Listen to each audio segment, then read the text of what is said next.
এগুলো হলো নম্বর 1, খাবার গ্রহণের আগে ও পরে 2 হাত কবজি পর্যন্ত ধৌত করা সুন্নত।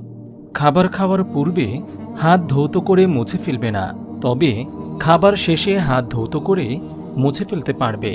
নম্বর 3, খানা খাওয়ার সময় বাম পা বিছিয়ে দিবে এবং ডান পা খাড়া রাখবে, অথবা 2 হাঁটু খাড়া রেখে কিংবা 2 হাঁটু ফেলে 2 পায়ের উপর বসবে।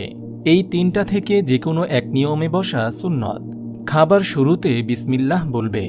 নম্বর 5, বিসমিল্লাহ উচ্চস্বরে পাঠ করবে যাতে অন্যদের স্মরণ হয়ে যায়। নম্বর 6, পানাহার করার পূর্বে নিম্নোক্ত দোয়াটি পাঠ করলে খাদ্য ও পানীয়ে বিষ থাকলেও বিষে কাজ করবে না। তাই কোনো বাড়ির খাবারে সন্দেহ হলে এই দোয়াটি পড়ুন। বিসমিল্লাহিল্লাযী লা ইয়াদুররু মা ইসমিহি শাইউন ফিল আরদি ওয়ালা ফিস সামা